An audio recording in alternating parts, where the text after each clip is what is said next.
Welcome to A Taste of Theater, where everyone is a star. This is the place where playwrights from around the country will come to showcase one scene of their play. Today's star is shining bright on Pamela Rollins of Minneapolis, Minnesota. We will see a clip of her play, The Devil Didn't Raise You.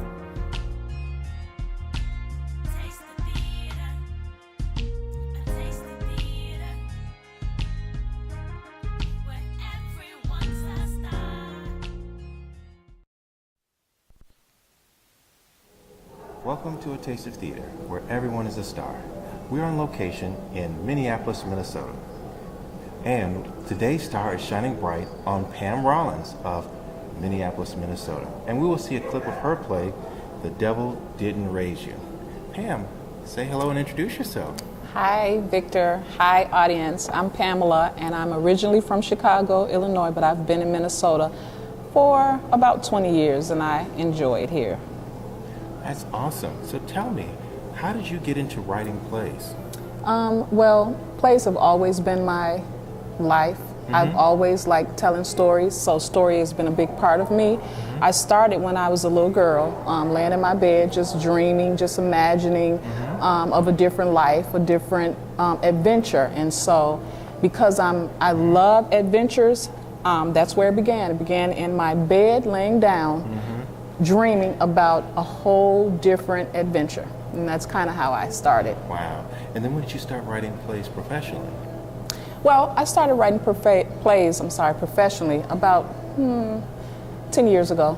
About 10 years ago, I saw one of Tyler Perry plays, and I knew, that I loved telling stories. And so watching Tyler Perry kind of inspired me to seek after my own dream, which is writing plays, writing books, just writing stories.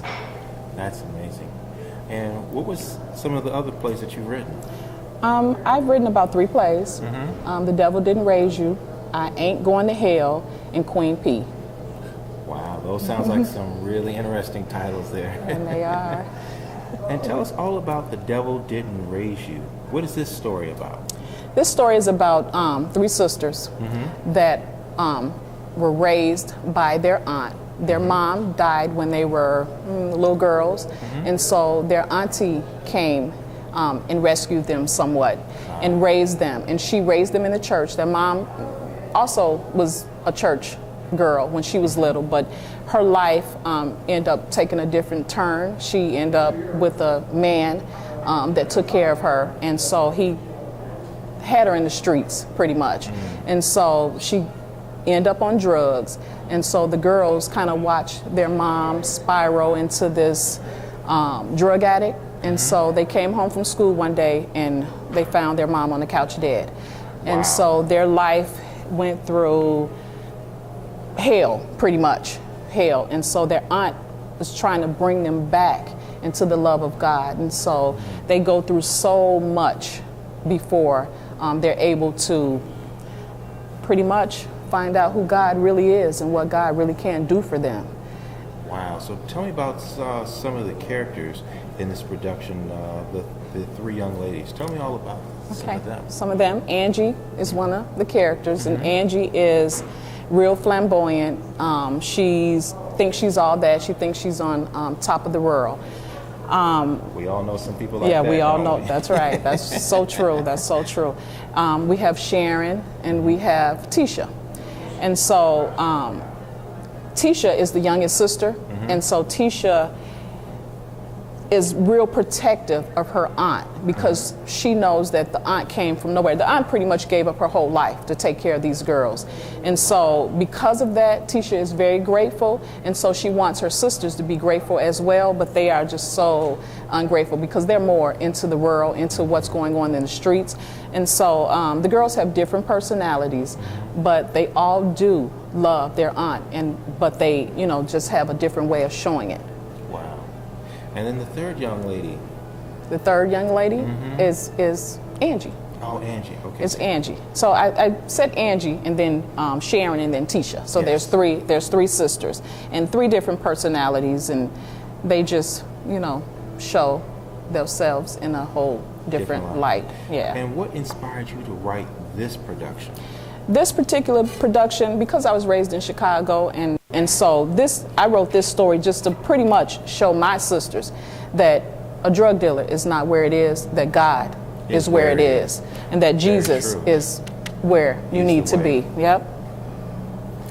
And after the audience watches The Devil Didn't Raise You, what is it you want them to walk away with? I want them to walk away with knowing how good God is. I want them to walk away with knowing that no matter what your circumstances are, no matter what you've been through, God can and He will come through. I mean, you don't need a man. You don't need materialistic things. You don't need glitter and gold. You just need Jesus. And that's what this story is mainly about. Wow. Now, I often say every time I interview a playwright that each one has a different ministry, because what I've been chosen here to do is going to be completely different from your story. So what would you say is your ministry in the field of playwriting? My ministry is I just want to be inspirational. I just want to be able to teach people that there is a such thing as love. There is a such thing as God. There is a such thing as being able to do and be all you can be. And so I just want to stick to being inspirational, motivational, and whatever else word that goes along with that. I just want people to know that God is good. So that's a message to some of you out there, that Pam is trying to inspire you in order to reach your highest potential. So when you watch one of her plays, especially The Devil Didn't Raise You, that's where she wants you to go. Exactly. And also, this play has been seen many times here in Minneapolis, and it's received rave reviews. What is that one thing that people have given you as feedback that you didn't even expect? Exactly, yeah. The one feedback that I keep in my mind is I had an interview, and what this lady said to me was, it was so good seeing a woman's story told from a woman's point of view. Normally plays are, popular through a man's eyes. That's right. Yeah, through a man's eyes. So she was just, really impressed that a woman was able to tell the story in a woman's point of view. And that's the one thing I took away from that. Well, you know what this means? That you have to follow up The Devil Didn't Raise You with part 2 now, from a woman's point of view. From a woman's point of view, exactly. And all the things that God can do for you. Yes, yes. And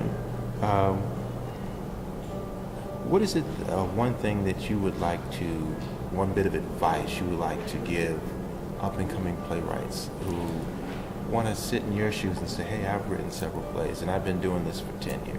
Right. My advice is just go for it. My advice is don't let nothing stop you. There's going to be plenty of no's out there, but there's also a yes. So if you have to do it on your own, do it. Whatever you need to do it. But don't accept no. Follow your dream. Go for it. Go for it. I mean, I did this play by myself. Everything from production to selling tickets to the whole 9 yards by myself. Wow. So it can be done. You just have to believe in yourself and just do it. Wow. So the message is, if it's a passion of yours, don't give it up. Stay the course until you reach that goal. Because I'm sure there were many nights that you were figuring how you're going to make this happen. And I'm sure there was many nights you were trying to figure out how you were going to pull the whole thing together. But yet, by staying the course, you're able to make it happen. Exactly. So that is a huge message for someone who's out there listening. Stay the course, right? Stay the course. Stay the course. Don't give up. Just go for it. Once you have a dream, dream it. And not just dream it, but do it. Do it. Exactly. Yeah. That's right. Okay. We want to thank you, Pam, for coming into A Taste of Theater. And as we always say, A Taste of Theater, where everyone is a star, including you.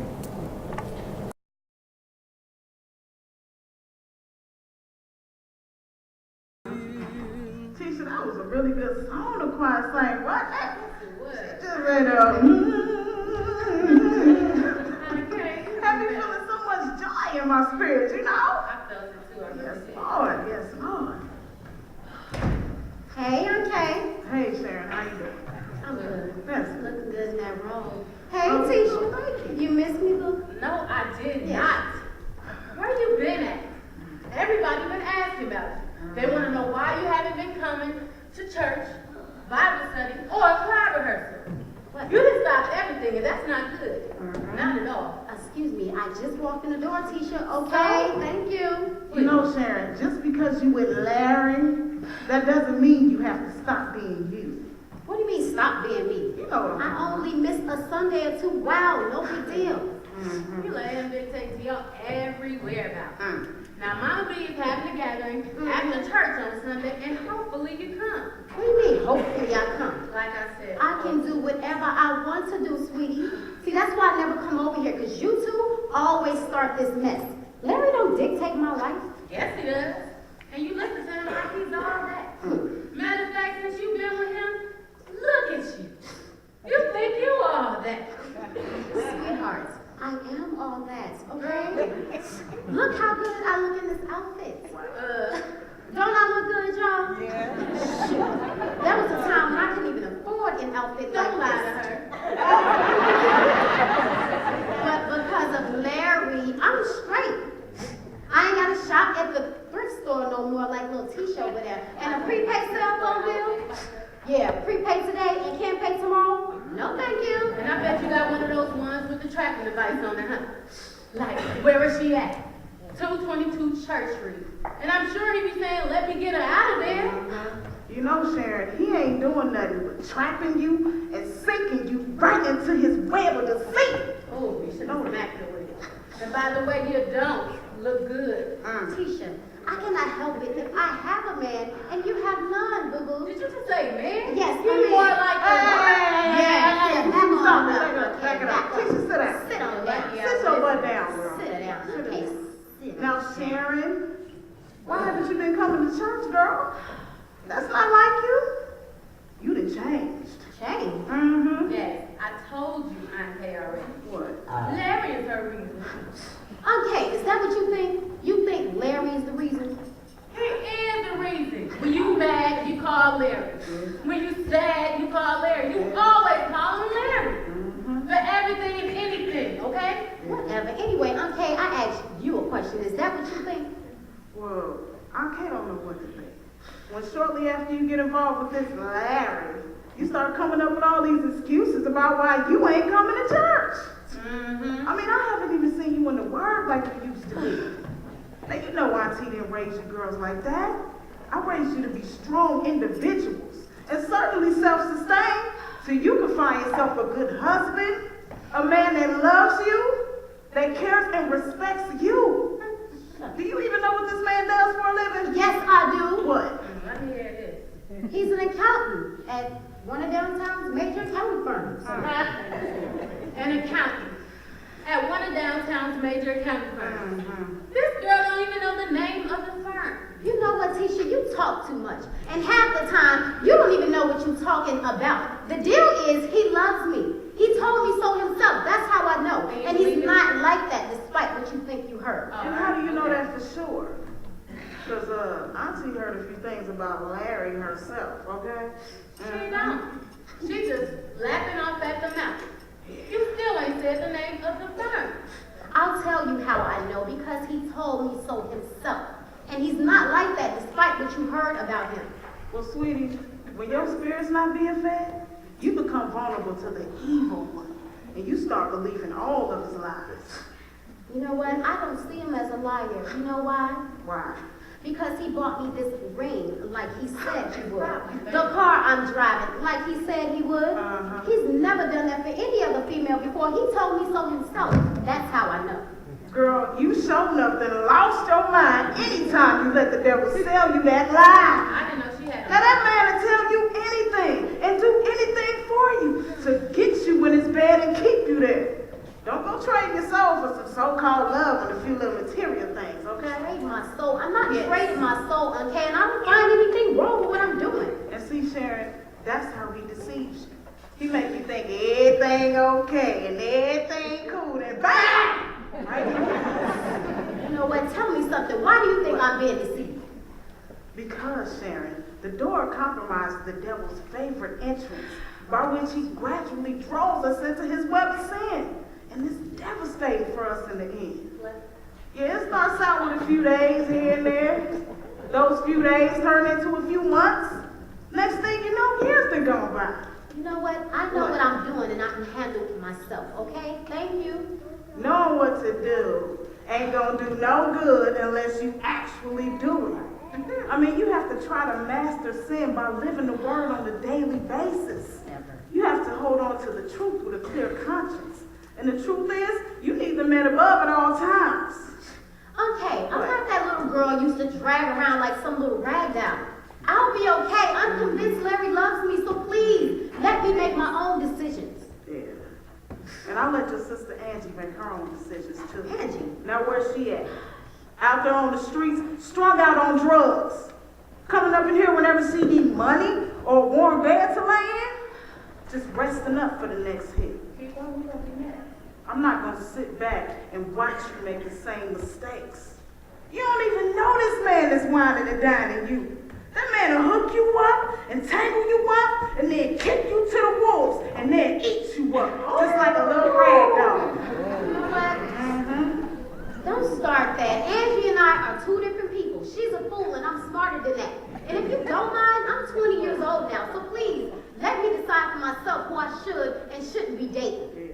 Well, you need to start making that decision quick. Because the Bible say, choose this day who you will serve. And as for me, and in my household, oh, we serving the Lord up in here, ain't that right? Yes, Lord. Yes. Then you know what? What? I've been thinking, okay.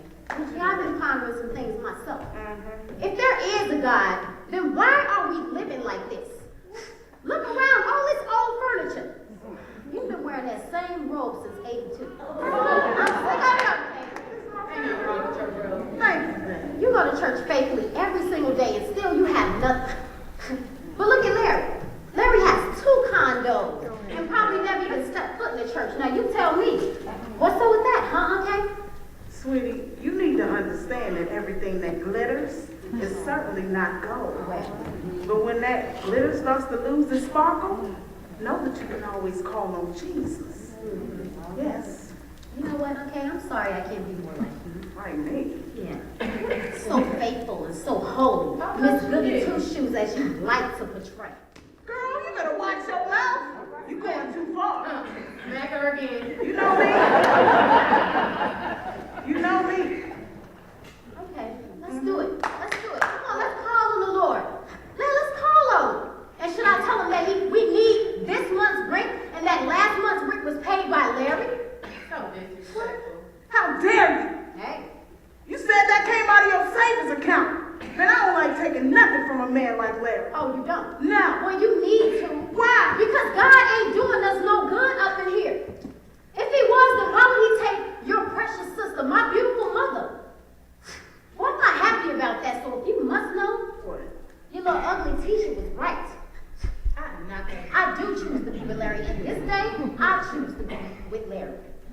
Sharon. You tripping. I know you did. You showing up going to hell, okay? And on your way there, tell Uncle Pete I said hi.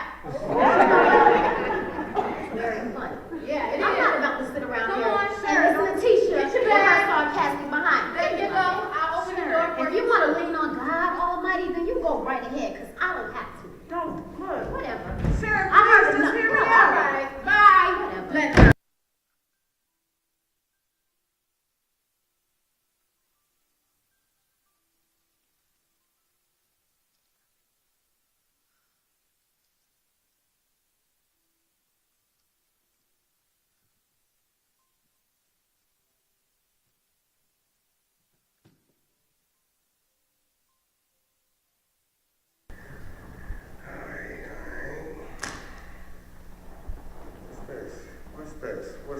What's this? $3? $3? Told you I can't do short no more. Like, look, this is what I'm gonna do Please take it this time, man. I promise I won't let you short Come on, again. let's go, son. Listen, man, let's check. All right.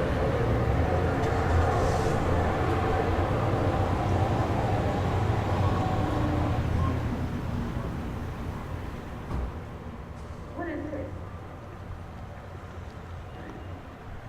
That's not what I gave you.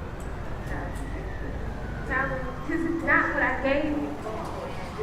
No. This is not what I gave you, Dad. Dude, no. I'm not playing. Give me my money back. No, give me my money back. Stop it. Stop it, Kevin. I said stop it. Get away.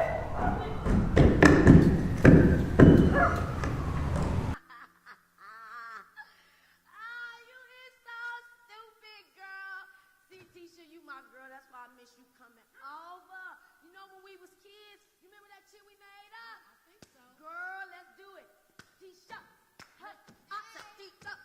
Hey, I said Tisha. Get him. See, girl, that is why I miss you coming over. We used to kick it, cuz. Oh, my goodness. I miss coming over here, too. Yeah, you know, Aunt Kay ain't having that. Ooh, girl, Aunt Kay. Especially since my sister's been acting up. Acting up? Yeah, acting up. Oh, well, then that's burnt up. Because there's a party going over on 26 at Oliver with all the bowlers. Girl, we going to have to be there. Because you know I can't be living in the hood all day. I got to get me off. Girl, we got to be there. Yes. I am not worried about no party. With no ballers and players and shot callers, okay? And Aunt Kay is not going to let me go to no party with all that stuff there. The only party she's going to let me go to is the one your mom's giving. For mama party. Yeah, your mother's scratch that. Because I ain't trying to go to my mama party. Ain't gonna be nobody there. Nothing but old men like Bert. Girl, Bert is burnt up with the short leg. That's always trying to get you to fall. Bend over so he can see your booty. We're taking this to the room. You come in there whenever you're ready. We'll be waiting.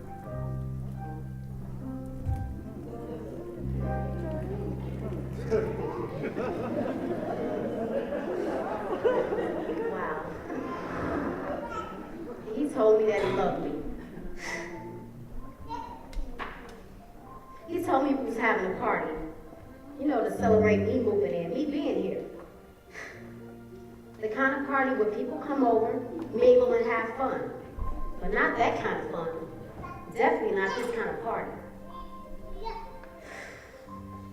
You know, it's just one time, and then, you know, things will be back to normal. I can do it just one time, right? I know he loves me. I can tell by the way he looks at me. Those big brown eyes, and this diamond ring. Those broad shoulders, and this diamond ring. Living my life back, and I'm living again, 'cause he's my rock and my shield. I'm claiming my life back, and I'm living again. Said he's my rock, hey, and I'm living again. Said he's my rock and my shield. I'm claiming my life back, and I'm living again. Now I decided after all these tears that there has been too many wasted years. I'm tired of being caught up in this. I'm claiming my life back, and I'm living again without. Now, I came up in here for some money, and I don't know which one of y'all is gonna give it to me, but you are. Angie, come on. I mean, what in the world is going on with you? I know good and well you smarter than this. Yeah, that's what you tried to lead me to believe. No, it's the truth. The devil didn't raise you, so don't act like he did. Anyway, Angie, look at yourself. Look at what you're doing.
They broke up the patchwork shelters and just scattered us. It's like cattle. Just like they're trying to scatter you.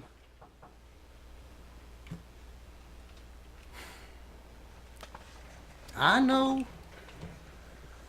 I've hoped so many hopes, dreamed so many dreams, and seen them swept aside by weather, burned away by fire, scared away. You know, I've been dating around. You know, I've been going on a lot of dates.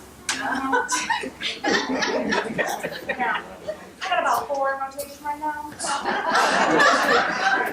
Alright. Oh, sorry. Thank you, ladies and theater. I'll have a 10 grade and tonic on the rocks.